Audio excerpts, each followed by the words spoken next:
Hi everybody, welcome back. I wanted to show you a new tool I just got that might be a game changer around here.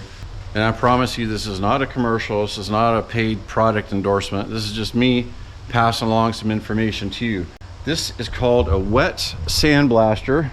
Maybe you've heard of them, maybe you have not. You hook up the wet sanding tool, which is this thing right here, to the end of your standard pressure washer gun. At the bottom of this tool is a hose, as you can see, and it comes off. It's pretty long. I don't have it stretched out very far right now, but it comes over here, attaches to this metal pipe, which goes into a bucket. In this bucket, for the abrasive that I'm using, the brand is Black Diamond and the product is Coal Slag. And one of the reasons I chose this Coal Slag stuff is that it's available at Tractor Supply. They usually stock this stuff in their store. You can just walk in and buy it. There's two different grits of it. The black bag is the coarse stuff, and I believe the red bag is the finer stuff. This is the coarse stuff right now. So you jam the tube down into the abrasive material, and then you don't want to get any water in there because it has to be completely dry or else it won't get sucked up through the pipe. And then you turn on the pressure washer, full blast, pull the trigger, and the physics of it is the water passes over an orifice in here at such a high rate of speed that it creates a vacuum or a suction, kind of like air passing over venturi in a carburetor. So the water shoots over, draws up this abrasive material into the gun and mixes it with the water, and that's how you achieve this sandblasting effect. So let's fire up the pressure washer and get this thing going. I'll give you a demonstration. I'll do a small section on the front of the Fordson Major here and a little bit on some parts of a top secret project I got coming up for you guys. I'll do a little bit on both and see how it does.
Well, it works.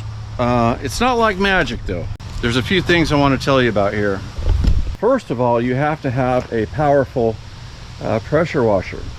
I tried this first with a 2000 psi pressure washer and it didn't work at all. 2000 was just not strong enough to draw that abrasive material up out of the bucket. Now this machine is strong enough to do it, 4400 psi. So unfortunately I cannot tell you about anything in the middle. I don't know if 3000 would work. I don't know if 3500 would work. I can only tell you that 2000 doesn't work and 4400 does. The other thing is the type of media or the type of abrasive that you're going to use. I already told you about the Black Diamond products. I haven't tried the red bag yet. I believe this is the finer stuff, and the stuff we were using in the black bag is the more coarse coal slag. Whatever type of abrasive you use has to be 100% dry. If there's any moisture to it whatsoever, it's going to clump either in the bucket or inside the tube or somewhere along the line, and it's going to clog. From the little bit of research I've done, I've learned that there's all kinds of different media, different brands, different types of material, you know, walnut shell, glass bead, steel bead, literal sand, this coal slag, on and on and on.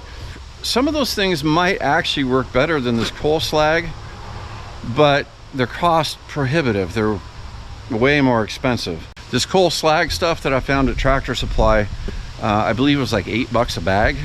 So that's going to be hard to beat because it does work and it's cheap and it's 100% dry, and there's no big chunks, there's no clumps.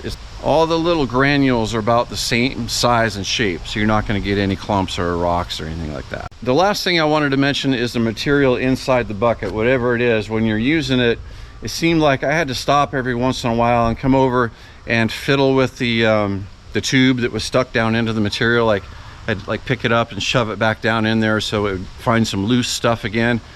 Oh, and another thing I wanted to mention, whatever material you're using, be sure and wear eye protection or a complete shield or both. I would even go so far as to put earplugs in so you don't get any of that dust in your ears. And no matter how I held the gun, like far away from me or close, or straight down or at an angle, I got wet. So be prepared to get wet when you do it, and wear some protection around your eyes and your ears and your mouth. You can see on the front of this Fordson tractor here, it's already starting to flash rust where I took it down to the metal. So it definitely works. It removes paint quite easily, and then it even removes heavy rust. I just did a little bit in there. So yeah, it works, but it ain't magic, and compared to regular sandblasting, I think it's kind of a slow process.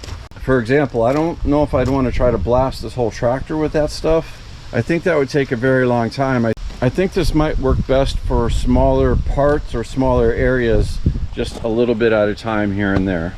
So that's about it. I just wanted to share that with you guys, let you know what the pros and the cons are.